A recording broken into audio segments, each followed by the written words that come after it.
Hi hello ಎಲ್ಲರಿಗೂ ನಮಸ್ಕಾರ. ನಾನು ನಿಮ್ಮ ಅನಾಮಿಕಾ ಅನು. ಅಭಿವ್ಯಕ್ತಿ ಕಥಾಲೋಕಕ್ಕೆ ಸ್ವಾಗತ. ಇನ್ನು ಯಾರೆಲ್ಲ ಈ ಚಾನಲ್ಗೆ ಸಬ್ಸ್ಕ್ರೈಬ್ ಆಗಿಲ್ಲ, ದಯವಿಟ್ಟು ಸಬ್ಸ್ಕ್ರೈಬ್ ಮಾಡಿಕೊಂಡು ಪ್ರೋತ್ಸಾಹ ನೀಡಿ. ಇಲ್ಲಿ ಪ್ರಸಾರವಾಗುವ ಕಥೆಗಳನ್ನು ಕೇಳಿ ನಿಮಗೆ ಇಷ್ಟವಾದರೆ ಲೈಕ್ ಕೊಟ್ಟು ಕಮೆಂಟ್ ಮಾಡಿ ಹೆಚ್ಚು ಹೆಚ್ಚು ಶೇರ್ ಮಾಡುವುದರ ಮೂಲಕ ನಮಗೆ ಮತ್ತಷ್ಟು ಪ್ರೋತ್ಸಾಹ ನೀಡೋದನ್ನು ಮರಿಬೇಡಿ. ಬಾಳದೋಣಿಯಲ್ಲಿ ಕಥೆಯ 33ನೇ ಅಧ್ಯಾಯವನ್ನು ನೀವೆಲ್ಲರೂ ಕೇಳಿ ಆನಂದಿಸಿದ್ದೀರಾ ಅಂತ ಭಾವಿಸ್ತೇನೆ. ಹಾಗಾದರೆ 34ನೇ ಅಧ್ಯಾಯವನ್ನು ಶುರು ಮಾಡೋಣ. ಬೆಳಗ್ಗೆ ಬೇಗನೆ ಎದ್ದ ಗಾಯನ ತಲೆ ಸ್ನಾನ ಮುಗಿಸಿ ಬಂದು ಅಂಗಳದಲ್ಲಿದ್ದ ತುಳಸಿ ಕಟ್ಟೆಗೆ ಪೂಜೆ ಮಾಡಿ ದೇವ್ರ ಮನೆಯಲ್ಲಿ ಕೂಡ ದೀಪ ಹಚ್ಚಿ ಕಾಫಿ ಮಾಡೋದಕ್ಕೆ ಅಂತ ಸ್ಟವ್ ಹಚ್ಚಿ ಹಾಲು ಕಾಯೋಕಿಡೋ ಅಷ್ಟರಲ್ಲಿ ಪಾರವಜ್ಜಿ ಅಮ್ಮನವರ ದೇವಸ್ಥಾನಕ್ಕೆ ಹೋಗಿ ಬಂದು ಕುಂಕುಮ ಪ್ರಸಾದವನ್ನು ಕೊಟ್ಟು ಬಾಳೆಹಣ್ಣು ಅನ್ನೊಂದನ್ನು ಅವಳು ಕೈ ಕೊಟ್ಟು ಇದನ್ನು ತಿನ್ನು ಅಂತ ಹೇಳಿತ್ತು. ಭಕ್ತಿಯಿಂದ ಅಮ್ಮನವರ ಪ್ರಸಾದವನ್ನು ತಿಂದವಳು ಪಾರವಜ್ಜಿ ಕಾಫಿ ಕೊಟ್ಟು, ಈಗ ಹೇಳಿ ಅಜ್ಜಿ, ರಾತ್ರಿ ಏನಾಯಿತು ಅಂತ ಕೇಳಿದ್ಲು. ಅವಳಿಗೆ ತಿಳ್ಕೊಳ್ಳೋವರೆಗೂ ಸಮಾಧಾನ ಇಲ್ಲ. ಪಾರ್ಥ ಎಲ್ಲಿ ಮಲಗಿದ್ದಾನಾ ಎಂದರು ಪಾರವಜ್ಜಿ. ಹಾಂ, ಇನ್ನೂ ಎದ್ದಿಲ್ಲ ಅವರು. ಅವ್ರ ಅಭ್ಯಾಸ ಮುಗಿಯೋವರೆಗೂ ನಾವು ಜೀವನದ ಬಗ್ಗೆ ಯೋಚನೆ ಮಾಡೋದು ಬೇಡ ಅಂತ ಅಂದ್ಕೊಂಡಿದ್ದೆ. ಆದರೆ ನಿಮ್ಮ ಆಜ್ಞೆ ಅಂತೆ ಆಯಿತು. ನನಗೂ ಅವರಿಗೆ ಮುಖ ತೋರ್ಸೋಕೊಂಥರ ಎಂದಳು ಗಾಯನ ನಾಚಿಕೆ ಬೆರೆತ ಧ್ವನಿಯಲ್ಲಿ. ಮಾಡಿಟ್ಟ ಅಡುಗೆನ ಹಾಗೆ ಬಿಟ್ಟರೆ ತಣ್ಣಗಾಗತ್ತೆ, ಆಮೇಲೆ ಹಳಸತ್ತೆ. ಅದನ್ನೇ ದೇವರ ಮುಂದಿಟ್ಟರೆ ನೈವೇದ್ಯ ಆಗತ್ತೆ. 4 ಜನಕ್ಕೆ ಬಡಿಸಿದ್ರೆ ಹೊಟ್ಟೆ ತುಂಬಿಸತ್ತೆ. ಮದುವೆಯಾದ ಹೆಣ್ಣು ಕನ್ಯೆಯಾಗಿದ್ದರೆ ಕೆಟ್ಟ ಕಣ್ಣುಗಳು ಬೀಳ್ತಾವೆ. ಯಾರಿಗೆ ಸೇರಬೇಕೋ ಅವ್ರಿಗೆ ಸೇರಬೇಕು, ಅದೇ ನಿಯಮ. ಪಾರ್ಥನು ಹೇಳಿ ನಿಮ್ಮ ಹತ್ರ ಮಾತಾಡೋದಿದೆ ಎಂದಿತು ಪಾರವಜ್ಜಿ. ಮುಖದ ಮೇಲೆ ಸೂರ್ಯನ ಬಿಸಿಲು ಬಿದ್ದಾಗ ಎಚ್ಚರವಾದ ಪಾರ್ಥ ತೋಳಿಗಂಟಿಕೊಂಡಿದ್ದ ಗಾಯನಳ ಬಿಂದಿಯನ್ನು ನೋಡಿ, ಇದೇನಾಗಾಯ್ತು ರಾತ್ರಿ? ಗಾಯನ ಏನನ್ಕೊಂಡ್ರೋ ಏನೋ ಎಂದುಕೊಳ್ಳುತ್ತಲೇ ಎದ್ದು ರೂಮಿನಿಂದ ಹೊರಬಂದ. ಗಾಯನ ನಾಚಿಕೆಯಿಂದ ತಲೆ ತಗ್ಗಿಸ್ಕೊಂಡೇ ಬಂದು ಕಾಫಿ ಕೊಟ್ಟು ಸಾರಿ ಅದು ಎಂದವನಿಗೆ ಮುಂದೆ ಹೇಳಲು ಮಾತು ಬರ್ತಿಲ್ಲ. ಸಾರಿ ನಾನು ಕೇಳಬೇಕು, ಪಾರವಜ್ಜಿ ಬಂದಿದೆ ಮನೆಗೆ, ಅವರೇ ನಿಮ್ಮ ರೂಮಿಗೆ ನನ್ನನ್ನು ಕಳಿಸಿದ್ದು ಎಂದು ಗಾಯನ ಕ್ಲಾರಿಫಿಕೇಷನ್ ಕೊಟ್ಟರೆ, ಏನು ಪಾರವಜ್ಜಿ ಬಂದಿದ್ಯಾ? ಎಲ್ಲೋಗಿತ್ತಂತೆ ಇಷ್ಟು ದಿನ? ಕೇಳೋಕೆ ತುಂಬ ಪ್ರಶ್ನೆಗಳಿದ್ದಾವೆ ಎಂದ ಪಾರ್ಥ. ಅಜ್ಜಿನೂ ನಮ್ಮಿಬ್ಬರ ಹತ್ರ ಏನೋ ಮುಖ್ಯವಾದ ವಿಷಯ ಮಾತಾಡಬೇಕಾಗಿತ್ತಂತೆ, ನೀವೆದ್ದೇಳಿ ಅಂತ ಕಾಯ್ತಿತ್ತು, ಹೋಗಿ ಸ್ನಾನ ಮಾಡ್ಕೊಂಡು ಬನ್ನಿ ಅಂತ ಪಾರ್ಥನಿಗೆ ಹೇಳಿದ್ಲು ಗಾಯನ. 10 ನಿಮಿಷ ಬಂದೆ ಎಂದು ಪಾರ್ಥ ಬಚ್ಚಲು ಮನೆಗೆ ಹೋದರೆ ಗಾಯನ ಅಡುಗೆ ಮನೆಗೆ ಬಂದು ತಿಂಡಿ ಮಾಡುವ ಕೆಲಸವನ್ನು ಮುಂದುವರಿಸಿದ್ಲು. ಇಬ್ಬರನ್ನು ಎದುರಿಗೆ ಕೂರಿಸ್ಕೊಂಡು ಪಾರವಜ್ಜಿ ಕೂತ್ರೆ, ಅಜ್ಜಿ ನಿಂಗೆ ನಾನು ಯಾರು ಅಂತ ಮೊದಲೇ ಗೊತ್ತಿತ್ತಾ? ಯಾಕೆ ನೀನು ನನಗೆ ಹೇಳಲಿಲ್ಲ ಎಂದು ಪಾರ್ಥ ಪ್ರಶ್ನೆಗಳ ಸುರಿಮಳೆಯನ್ನೇ ಸುರಿಸಿದ್ದ. ಆಗ ಪಾರವಜ್ಜಿ, ನಿಂಗೆ ಈಗಾಗಲೇ ನಿಮ್ಮನೆಗೂ ದೇವಸ್ಥಾನಕ್ಕೂ ಇರೋ ನಂಟಿನ ಅಂದಾಜು ಸಿಕ್ಕಿರಬಹುದಲ್ವಾ? ನಾನ್ಯಾಕೆ ಹೇಳಲಿಲ್ಲ ಅಂದರೆ ನಾನು ಅಮ್ಮನವರ ಆಜ್ಞಾನುಸಾರಿ. ಅವರ ಆಜ್ಞೆ ಆಗಿರಲಿಲ್ಲ, ಅದಕ್ಕೆ ಎಲ್ಲ ಗೊತ್ತಿದ್ದು ಹೇಳಲಿಲ್ಲ. ಈಗ ಅದು ಮುಖ್ಯವಾದ ವಿಷಯ ಅಲ್ಲ, ನಿಮ್ಮಿಬ್ಬರಿಗೂ ಒಬ್ಬ ವ್ಯಕ್ತಿ ಬಗ್ಗೆ ಹೇಳಲೇಬೇಕು ಎಂದು ಇಬ್ಬರ ಕಡೆಗೂ ನೋಡಿದಾಗ ಕುತೂಹಲವಿತ್ತು. ಸಿಂಹಾಚಲ ಹೆಸರು ಕೇಳೋಕ್ಕೆ ವಿಭಿನ್ನವಾಗಿದೆ ಅಲ್ವಾ? ಹೆಸರಿನಷ್ಟೇ ವ್ಯಕ್ತಿ ಕೂಡ ವಿಭಿನ್ನ. ಮಾಂತ್ರಿಕ, ತಂತ್ರಶಕ್ತಿ ಪ್ರವೀಣ.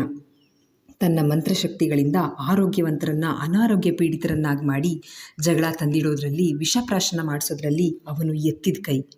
ಅವನಿಗೆ ಎಂದಿಗೂ ಕೈಗೂಡದ ಒಂದು ಕನಸಿದೆ. ಅವನ ದುಷ್ಟಶಕ್ತಿಗಳಿಗೆ ಎದುರಾಳಿಯಾಗಿ ನಿಂತಿದ್ದು ಶ್ರೀಕಂಠಾಚಾರ್ಯರು. ಅವನಿಗೆ ಅವಾಗಿಂದನೂ ಆಚಾರ್ಯರ ಕುಟುಂಬದ ಮೇಲೆ ದ್ವೇಷ. ಅಮ್ಮನವರ ದಯೆ ಇದ್ದಿದ್ದರಿಂದ ನೋಡೋವರೆಗೂ ನೋಡಿ ಆಚಾರ್ಯರು ಅವನಿಗೆ ಗಡೀಪಾರು ಶಿಕ್ಷೆ ಕೊಟ್ಟಿದ್ರು. ಅವತ್ತು ನೀನು ಔಷಧಿ ಸಸ್ಯಗಳನ್ನು ತರುವಾಗ ಅಡ್ಡ ಸಿಕ್ಕ ಬೊಂಬೆ ಅವನದ್ದೇ ಷಡ್ಯಂತ್ರ. ನೀನು ಪ್ರೀತಿಯಿಂದ ಗಾಯನಾಳಿಗಾಗಿ ತಂದ ಸಂಪಿಗೆ ಹೂನಲ್ಲಿ ಅವನ ಸಂಮೋಹನ ಶಕ್ತಿಯನ್ನು ಸೇರಿಸಿ ಕಳಿಸಿದ್ದ. ಅದರ ಪರಿಣಾಮವೇ ಇಂದು ಗಾಯನ ಸಂಪಿಗೆ ಹೂ ಮುಡಿದು ಅದರ ಸುವಾಸನೆಯನ್ನು ಆಘ್ರಾಣಿಸಿದ್ದೇ ತಡ. ಅವನ ವಶವಾಗಿದ್ಲು. ಅವಳಿಗೆ ಸಂಪಿಗೆಯ ಕಂಪಿನ ಹೊರತು ಮತ್ಯಾವ ಪ್ರಪಂಚದ ಪರಿವೇ ಇರಲಿಲ್ಲ. ಸಿಂಹಾಚಲನ ಆದೇಶದಂತೆ ಸಿಂಗಾರ ಮಾಡಿಕೊಂಡು ಕಂಪು ಬರ್ತಾ ಇರೋ ದಿಕ್ಕನ್ನು ಅರಸಿ ಹೋಗ್ತಾ ಇದ್ಲು. ಅವಳ ಕನ್ಯತ್ವ ಸೂರೆ ಮಾಡಿ ಮಾನಭಂಗ ಮಾಡೋದಿಕ್ಕೆ ಅಂತ ಸಿಂಹಾಚಲ ಸಂಚು ಮಾಡಿಕೊಂಡು ವಂಚು ಹಾಕಿ ಕಾಯ್ತಾ ಕುಳಿತಿದ್ದ. ಆದರೆ ಅಮ್ಮನವರ ಆದೇಶ ಸಿಕ್ಕಿ ನಾನು ಬಂದು ಗಾಯನನ ರಕ್ಷಿಸಿದೆ. ಇಲ್ಲ ಅಂದಿದ್ರೆ ಇವತ್ತು ಗಾಯನ ಸ್ಥಿತಿ ನೆನೆಸ್ಕೊಂಡ್ರೆ ಭಯ ಆಗತ್ತೆ. ಸಿಂಹಾಚಲ ಆಚಾರ್ಯ ಮನೆ ಒಳಗಡೆ ಪ್ರವೇಶ ಮಾಡೋದು ಅಸಾಧ್ಯ. ಆದರೆ ಗಾಯನ ಇನ್ನು ಕನ್ಯೆ ಆಗಿದ್ದರಿಂದ ಅವಳು ನಿನ್ನ ಹತ್ರ ತಾಳಿ ಕಟ್ಟಿಸ್ಕೊಂಡು ನೀನಿನ್ನು ಹೆಂಡತಿಯಾಗಿ ಸ್ವೀಕಾರ ಮಾಡಿರಲಿಲ್ಲ. ಆದ್ದರಿಂದ ಗಾಯನ ಅವನ ಹಿಡಿತಕ್ಕೆ ಸಿಕ್ಕಿದ್ಲು. ಅದ್ಯಾಕೆ ನಿನ್ನೆ ರಾತ್ರಿ ಗಾಯನನ ನಿನ್ನ ಕೋಣೆಗೆ ಕಳಿಸಿದ್ದು? ಆಚಾರು ಯಾವತ್ತೂ ಸಾಧನೆಗೋಸ್ಕರ ಸಂಸಾರನ ದೂರ ಇಟ್ಟಿರಲಿಲ್ಲ. ಗಂಡ ಹೆಂಡತಿಯಾಗಿ ಬಾಳಿ ಎಂದು ಪಾರವಜ್ಜಿ ಸುದೀರ್ಘವಾಗಿ ಹೇಳಿದಾಗ, ಗಾಯನ, ನನ್ನ ಕ್ಷಮಿಸ್ಬಿಡಿ, ಪ್ರೀತಿಯಿಂದ ನಾನು ತಂದ ಸಂಪಿಗೆ ಹೂವೇ ಸಂಸ್ಕಾರ ಆಯ್ತಲ್ಲ ಎಂದು ಪಾರ್ಥ ನೊಂದ್ಕೊಂಡು ಹೇಳಿದ್ರೆ, ಇದರಲ್ಲಿ ನಿಮ್ಮ ತಪ್ಪೇನಿಲ್ಲ ಪಾರ್ಥ ಅವರೇ, ನೀವ್ಯಾಕೆ ಬೇಜಾರು ಮಾಡ್ಕೋತಿದ್ದೀರಾ ಎಂದಳು ಗಾಯನ. ಪಾರ್ಥನ ಕೋಪ ಈಗ ಸಿಂಹಾಚಲನ ಕಡೆ ತಿರುಗಿತ್ತು. ಪಾರವಜ್ಜಿ, ಆ ಸಿಂಹಾಚಲ ಎಲ್ಲಿ ಸಿಗ್ತಾನೆ ಹೇಳಿ, ಅವನು ರುಂಡ ಕತ್ತರಿಸ್ತಂದು ಗಾಯನ ಕಾಲ್ಬುಡದಲ್ಲಿಡ್ತೀನಿ ಎಂದ ಪಾರ್ಥ. ಪಾರ್ಥ, ನಿನ್ನ ಕೋಪದ ಕೈಗೆ ಬುದ್ಧಿ ಕೊಡ್ಬೇಡ, ತಾಳ್ಮೆ ಇರಲಿ. ನೀನು ನಿನ್ನ ಅಭ್ಯಾಸದ ಕಡೆ ಗಮನ ಕೊಡು. ನೀನು ಎಷ್ಟು ಬೇಗ ಅಭ್ಯಾಸ ಮಾಡ್ತೀಯೋ ಅಷ್ಟೇ ಬೇಗ ಅವನ ತಂತ್ರಗಳಿಗೆ ಪ್ರತಿತಂತ್ರ ಹೂಡಬಹುದು. ನಿಮ್ಮಪ್ಪ ಅವನ ವಿರುದ್ಧ ಮಾಡೋರೆಲ್ಲ ಹಾಗೆ, ಪಾರವಜ್ಜಿ ಹೇಳಿದಾಗ ಪಾರ್ಥನಿಗೂ ಅದೇ ಸರಿ ಅನಿಸಿತ್ತು. ಅಜ್ಜಿ, ನೀವು ನಮ್ಮ ಜೊತೆ ಇದೇ ಮನೆಯಲ್ಲೇ ಇರಿ ಎಂದು ಪಾರ್ಥ ಕೇಳಿದಾಗ ಗಾಯನ ಕೂಡ ಅವನ ಮಾತಿಗೆ ಧನಿಗೂಡಿಸ್ತಾ ಹೇಳಿದ್ಲು. ಆಗ ಪಾರವಜ್ಜಿ, ನಾನು ನನ್ನ ಗುಡಿಸ್ಲಲ್ಲೇ ಇರ್ತೀನಿ ಎಂದು ಹೇಳಿದಾಗ ಪಾರ್ಥ ಕೂಡ ಒತ್ತಾಯ ಮಾಡಲಿಲ್ಲ. ಇಷ್ಟು ದಿನ ಎಲ್ಲೋಗಿದ್ರಿ ಅಜ್ಜಿ ಎಂದಳು ಗಾಯನ. ಶೃಂಗೇರಿ, ಹೊರನಾಡಿಗೆ ಹೋಗಿದ್ದೆ, ಶಾರದಾಂಬೆ ಅನ್ನಪೂರ್ಣೇಶ್ವರಿ ದರ್ಶನ ಮಾಡ್ಕೊಂಡು ಬರೋಕೆ ಎಂದಿತು ಪಾರವಜ್ಜಿ. ಅಜ್ಜಿ ಏಳು, ತಿಂಡಿ ಮಾಡೋಣ ಎಂದ ಪಾರ್ಥ. ನಾನು ಒಪ್ಪತ್ತು ಮಾಡೋದು, ನೀವು ಮಾಡಿ ಎಂದಾಗ ಗಾಯನ ಹಣ್ಣುಗಳನ್ನು ಹಚ್ಕೊಂಡು ಬಂದು, ಅಜ್ಜಿ ಈ ಹಣ್ಣುಗಳನ್ನಾದರೂ ತಿನ್ನು ಎಂದಾಗ ಪಾರವಜ್ಜಿ ಹಣ್ಣುಗಳನ್ನು ಕೈಗೆತ್ಕೊಂಡಿತ್ತು. ಸ್ವರ್ಣಳಿಗೆ ಸಾಕಷ್ಟು ಜಾಗ್ರತೆ ಹೇಳಿ ಬೆಂಗಳೂರಿನಿಂದ ಬ್ರಹ್ಮಗಿರಿಗೆ ಪ್ರಯಾಣ ಶುರು ಮಾಡಿದ್ರು ಪ್ರಮೀಳಾ ಮತ್ತು ನಾರಾಯಣ. ನಾಣಿ, ಬೆಂಗಳೂರಿನ ಮನೆ ಒಳ್ಳೆ ರೇಟಿಗೆ ಬಾಡಿಗೆಗೆ ತಗೋತಾರೆ ಅಲ್ವಾ ಎಂದರು ಪ್ರಮೀಳಾ. ಆ ಮನೆ ಹಳೆ ಕಾಲದ್ದೇ ಆದರೂ ಸಿಟಿ ಸೆಂಟರ್ಲಿರೋದ್ರಿಂದ ಬಾಡಿಗೆಗೆ ಬರ್ತಾರೆ. ಸ್ವಲ್ಪ ಇಂಟೀರಿಯರ್ ಎಲ್ಲ ಈಗಿನ ಕಾಲಕ್ಕೆ ತಕ್ಕಂಗೆ ರಿನೋವೇಟ್ ಮಾಡಿಸಿದ್ರೆ ನಮ್ಮ ಸ್ವರ್ಣಂಗೆ ಮನೆ ಆಗುತ್ತೆ ಎಂದರು ನಾರಾಯಣ. ಮಗಳನ್ನು ದೂರ ಮಾಡೋಕ್ಕೆ ಯೋಚನೆ ಮಾಡ್ತಿದ್ದೀರಾ ಅಲ್ವಾ ಕೋಪದಿಂದ ಪ್ರಮೀಳಾ ಕೇಳಿದ್ರೆ, ಹಾಗಾದರೆ ಬ್ರಹ್ಮಗಿರಿಲೇ ಒಂದು ಗಂಡು ನೋಡಿ ಮದುವೆ ಮಾಡ್ತೀಯಾ ಹೇಳು. ನೋಡು, ಅಪ್ಪಿತಪ್ಪಿ ಕೂಡ ಪಾರ್ಥ ಗಾಯನ ಮಧ್ಯೆ ಸ್ವರ್ಣನ ತರೋ ಯೋಚನೆ ಮಾಡಬೇಡ. ನನ್ನ ಮಗಳ ಮನಸ್ಸಿನಲ್ಲಿ ಪಾರ್ಥ ಇಲ್ಲ, ಇಲ್ಲದಿರೋ ಭಾವನೆಗಳನ್ನು ತುಂಬೋ ಪ್ರಯತ್ನ ಮಾಡಬೇಡ. ನಾರಾಯಣರು ಕಂಡೀಷನ್ನಾಗಿ ಹೇಳಿದಾಗ, ನೀನು ಬದಲಾಗಲ್ಲ ಬಿಡು ಎಂದು ಕಿಟಕಿಯಾಚೆ ಕಣ್ಣು ಹಾಯಿಸಿ ಕುಳಿತರು ಪ್ರಮೀಳಾ. ನಾನು ಬದಲಾಗಲ್ಲ ಅಂತ ಗೊತ್ತಲ್ವಾ, ನೀನು ಬದಲಾಗು. ಮೊದಲು ಹೇಗಿದ್ದೆ ಪ್ರಮೀ ನೀನು? ಯಾವುದೋ ಕೆಟ್ಟಗಳಿಗೆ ನಿನ್ನ ವ್ಯಕ್ತಿತ್ವನ ನೀನೇ ಮರೆತೆ. ಈಗಲಾದರೂ ನೆನಪು ಮಾಡ್ಕೊ ಎಂದರು ನಾರಾಯಣ. ನಾಣಿ, ಎಲ್ಲ ಗೊತ್ತಿದ್ದು ಈ ಮಾತನ್ನು ಹೇಳ್ತಿದ್ದೀಯಾ ನೀನು? ಮುಖ ತಿರುಗಿಸ್ಕೊಳ್ದೆ ಕೇಳಿದಾಗ, ಎಲ್ಲ ಗೊತ್ತಿರೋದಕ್ಕೆ ಹೇಳ್ತಿರೋದು. ಆಗಿದ್ದಾಯಿತು, ಇನ್ನು ಎಷ್ಟು ದಿನ ಅಂತ ಒಂದೇ ಕಾರಣ ಇಟ್ಕೊಂಡು ದ್ವೇಷ ಸಾಧಿಸ್ತೀಯಾ? ದ್ವೇಷಕ್ಕೆ ಎಕ್ಸ್ಪೈರಿ ಡೇಟ್ ಇರಬೇಕಲ್ವಾ ಎಂದರು ನಾರಾಯಣ. ಹೊಟ್ಟೆ ಚುರುಗುಡ್ತಿದೆ, ಯಾವುದಾದ್ರೂ ಹೋಟೆಲ್ ಹತ್ರ ನಿಲ್ಲಿಸು ಎಂದರು ಪ್ರಮೀಳಾ. ಅಲ್ಲಿಗೆ ಆ ಮಾತು ಮುಂದುವರೆಸಲು ಇಷ್ಟವಿಲ್ಲ ಎಂದು ಅರ್ಥ ಮಾಡಿಕೊಂಡ ನಾರಾಯಣ ದೊಡ್ಡ ಹೋಟೆಲ್ ಒಂದರ ಮುಂದೆ ಕಾರ್ ನಿಲ್ಲಿಸಿದ್ರು. ತಿಂಡಿ ಮುಗಿಸಿ ಮತ್ತೆ ಪ್ರಯಾಣ ಶುರು ಮಾಡಿ ಬ್ರಹ್ಮಗಿರಿ ತಲುಪೋ ಅಷ್ಟರಲ್ಲೇ ಆಗಲೇ ಮಧ್ಯಾಹ್ನ ಆಗಿತ್ತು. ಆಗ ತಾನೇ ಊಟ ಮುಗಿಸಿ ನಡುಮನೆಯಲ್ಲಿ ಕುಳಿತಿದ್ದ ಪಾರ್ಥನಿಗೆ ತನ್ನ ವೇಷ ಬದಲಾಯಿಸ್ಕೊಂಡು ಬಂದ ಪ್ರಮೀಳಾ ತಕ್ಷಣಕ್ಕೆ ಗುರುತು ಸಿಗದೆ, ನನಗೆ ಪ್ರಮೀಳಾ ಅಕ್ಕ ಅಲ್ಲದೆ ಇನ್ನೊಬ್ಬರ ಅಕ್ಕ ಇರಬಹುದು ಎಂದುಕೊಳ್ಳುತ್ತಿರುವಾಗಲೇ ದೊಡ್ಡ ದೊಡ್ಡ ಬ್ಯಾಗ್ಗಳನ್ನು ಹಿಡ್ಕೊಂಡು ಬಂದ ನಾರಾಯಣರನ್ನು ನೋಡಿ ಪ್ರಮೀಳಾ ಇವರೇ ಅಂತ ಖಾತ್ರಿಯಾಗಿತ್ತು ಅವನಿಗೆ. ಇದೇನಕ್ಕ, ಪ್ರಮೀಳಾ ಹೋಗಿ ಪೊಮ್ಮಿಯಾಗಿ ಬಂದಿದೀಯಾ? ಇದೆಲ್ಲ ಸ್ವರ್ಣ ಕೈ ಚಳಕನಾ ಎಂದ ಪಾರ್ಥ ನಗ್ತಾ. ಇವಳೇ ಕೇಳಿ ಮಾಡಿಸ್ಕೊಂಡಿರೋದು ಎಂದ ನಾರಾಯಣರು ಕೂಡ ನಗ್ತಾ ಸೋಫಾ ಮೇಲೆ ಕುಳಿತರು. ಅಕ್ಕ, ನಿನ್ನ ಬಾಗ್ಲಲ್ಲಿ ಬಂದಾಗ ನಾನು ನನಗಲ್ಲದೆ ನೀನಲ್ಲದೆ ಅಕ್ಕ ಇರಬಹುದು, ಅವರು ಎಲ್ಲೋ ಇದ್ದವರು ಬಂದಿರಬಹುದು ಅಂತ ಅಂದ್ಕೊಂಡೆ. ಆದರೆ ನೀನೇ ಎಂದ ಪಾರ್ಥ ನಗ್ತಾ. ನಾನು ಮೊದಲು ಹೀಗೆ ಇದ್ದಿದ್ದು, ಕೇಳು ನಿಮ್ಮ ಭಾವನ ಎಂದರು ಪ್ರಮೀಳಾ. ಹೌದು ಕಣೋ, ಅಜ್ಜಯ್ಯನ ಹತ್ರ ಆಗಾಗ ಬೈಸ್ಕೊಳ್ಳೋರು ಎಂದರು ನಾರಾಯಣ. ಈಗಲೂ ಚಂದ ಕಾಣ್ತಿದೀಯಾ ಅಕ್ಕ, ನಮ್ಮ ಆಫೀಸಲ್ಲಿ ಫೀಮೇಲ್ ಎಂಪ್ಲಾಯೀಸ್ ಹೀಗೆ ಇದ್ದಿದ್ದು. ನೀನು ಇಷ್ಟು ವರ್ಷ ಕಷ್ಟಪಟ್ಟಿದೀಯಾ, ಇನ್ನಾದರೂ ಸುಖವಾಗಿ ನಿನ್ನಿಷ್ಟದ ಹಾಗೆ ಇರು ಎಂದ ಪಾರ್ಥ. ನೋಡಿದ್ರಾ, ನನ್ನ ತಮ್ಮಂಗಿರೋ ಅಷ್ಟು ಒಳ್ಳೆ ಬುದ್ಧಿ ನಿಮಗಿಲ್ಲ ಎಂದರು ಪ್ರಮೀಳಾ. ಹೌದೌದು ಎಂದ ನಾರಾಯಣರು. ಗಾಯನ, ಅಡುಗೆ ಆಗಿದ್ರೆ ಊಟಕ್ಕೆ ತಟ್ಟೆ ಹಾಕಮ್ಮ ಎಂದರು. ಅಕ್ಕಂಗೆ ಸಿಂಹಾಚಲನ ವಿಷಯ ಈಗಲೇ ಹೇಳಿದ್ರೆ ಊಟನೂ ಮಾಡಲ್ಲ, ಆಮೇಲೆ ಹೇಳಿದ್ರಾಯ್ತು ಎಂದುಕೊಂಡು ಪಾರ್ಥ ತಾನು ಕೂಡ ಊಟಕ್ಕೆ ಬಂದು ಕುಳಿತ. ಮೂವರಿಗೂ ಊಟ ಬಡಿಸುವಾಗ ಗಾಯನಾಳನ್ನು ಗಮನಿಸಿದ ಪ್ರಮೀಳಾಗೆ ಏನೋ ಬದಲಾವಣೆ ಆಗಿದೆ ಅಂತ ಅನ್ನಿಸ್ತು. ಇರಲಿ, ಆಮೇಲೆ ವಿಚಾರಿಸ್ಕೊಳ್ಳೋಣ ಎಂದ್ಕೊಂಡು ಊಟ ರುಚಿಯಾಗಿದ್ದರಿಂದ ಮುಂದುವರಿಸಿದರು. ಊಟದ ನಂತರ ಸ್ವರ್ಣಳ ಕಾಲೇಜು, PG ವ್ಯವಸ್ಥೆ ಬಗ್ಗೆ ಪಾರ್ಥ ವಿಚಾರಿಸ್ತಾ ಇರುವಾಗ ಗಾಯನ ಕೂಡ ತನ್ನ ಕಾಲೇಜಿನ ದಿನಗಳೆಲ್ಲ ನೆನಪಾಗಿ ಅಮ್ಮನವರ ಫೋಟೋ ಕಡೆ ಬೇಸರದಿಂದ ನೋಡಿದ್ಲು. ಅಕ್ಕ, ನಿನ್ನ ಹತ್ರ ಒಂದು ಮುಖ್ಯವಾದ ವಿಷಯ ಹೇಳಬೇಕಿತ್ತು ಎಂದು ನಿನ್ನೆಯಿಂದ ನಡೆದ ವಿಷಯವನ್ನೆಲ್ಲ ಹೇಳಿ ಪಾರವಜ್ಜಿ ಹೇಳಿದ ಸಿಂಹಾಚಲನ ವಿಷಯವನ್ನು ಭಾರತ ಹೇಳಿದಾಗ ಪ್ರಮೀಳಾ ಹಣೆಯಲ್ಲಿ ಬೆವರ ಸಾಲುಗಳು ಮೂಡಿದ್ವು. ಏನು, ಸಿಂಹಾಚಲನ? ಅವನು ಮತ್ತೆ ನಮ್ಮ ತಂಟೆಗೆ ಬಂದ. ಈ ಬಾರಿ ನಾನು ಅವನನ್ನು ಕೊಲೆ ಮಾಡಿ ಜೈಲಿಗೆ ಹೋಗ್ತೀನಿ, ಆಗಲೇ ನನಗೆ ನೆಮ್ಮದಿ ಎಂದು ಪ್ರಮೀಳಾ ಹೇಳಿದರು. ನೋಡಿದ್ರಾ ಗಾಯನ, ನಾನು ಹೇಳಿರ್ಲಿಲ್ವಾ ಅಕ್ಕ ಹೀಗೆ ಹೇಳ್ತಾಳೆ ಅಂತ. ತಾನು ಉರಿದು ಉಳಿದವರಿಗೆ ಬೆಳಕು ಕೊಡೋ ದೀಪ, ಹಾಗೆ ನಮ್ಮಕ್ಕ. ಭಾರತ ಅಭಿಮಾನದಿಂದ ಹೇಳಿದ್ರೆ, ಆ ಸಿಂಹಾಚಲಂಗೆ ಈ ಪೀಡೆನ ಮನೆಯಿಂದ ಹೊರಗೆ ಕಳಿಸೋಕೆ ಏನಾದರೂ ಮಾಡುವಂತ ಹೇಳಿದ್ರೆ ಇನ್ನೂ ಗಟ್ಟಿಯಾಗಿ ತಳವೂರೋ ಥರ ಮಾಡಿದ್ದಾನೆ. ಏನೋ ದೊಡ್ಡ ಮಾಂತ್ರಿಕ ಅಂತ ಬಡಾಯಿ ಕೊಚ್ಕೋತಾನೆ. ಸಂಸಾರ ಶುರುವಾಗಿದೆ. ಭಾರತ ಹೆಂಡತಿ ಅಂತ ಸ್ವೀಕಾರ ಮಾಡಿದ್ದಾನೆ. ಇನ್ನೇನು, ಇವಳು ಆಚಾರು ಮನೆಗೆ ಸೇರಿದವಳಾದ್ಲು. ಒಂದಿನ ಊರಲ್ಲಿ ಇಲ್ಲದೆ ಇದ್ದಿದ್ದಕ್ಕೆ ಏನೆಲ್ಲ ಆಗೋಯ್ತು ಎಂದು ಒಳಗೊಳಗೆ ಖುದ್ದು ಹೋದ್ರು ಪ್ರಮೀಳಾ. ಅದೇ ದೀಪದ ಕೆಳಗಡೆ ಕತ್ಲೇನೂ ಇರುತ್ತೆ ಭಾರತ. ನಾರಾಯಣರು ಅರ್ಥಗರ್ಭಿತವಾಗಿ ಹೇಳಿದ ಮಾತುಗಳು ಅಕ್ಕ ತಮ್ಮ ಇಬ್ಬರಿಗೂ ಕೇಳಿಸ್ಲೇ ಇಲ್ಲ. ಮನೆಗೆ ತಂದ ಹೊಸ ವಸ್ತುಗಳನ್ನು ನಾರಾಯಣರ ನೋಡಿ ಒಳ್ಳೆ ಕೆಲಸ ಮಾಡಿದೆ ಭಾರತ ಎಂದು ಪ್ರಶಂಸಿಸಿದ್ರೆ, ಹೆಂಡತಿ ಕಷ್ಟ ಆಗಬಾರ್ದು ಅಂತ ಎಲ್ಲ ತಂದಿದ್ದಾನೆ. ಇವನು ಎದುರಿಗಿದ್ರೆ ಇವಳನ್ನ ವಿಚಾರಿಸ್ಕೊಳ್ಳೋದಿಕ್ಕೂ ಆಗಲ್ಲ ಎಂದುಕೊಂಡ ಪ್ರಮೀಳಾ, ಭಾರತ ಹೀಗೆ ಕಾಲಹರಣ ಮಾಡ್ತೀಯಾ, ಅಭ್ಯಾಸ ಮುಂದುವರಿಸ್ತೀಯಾ ಎಂದರು.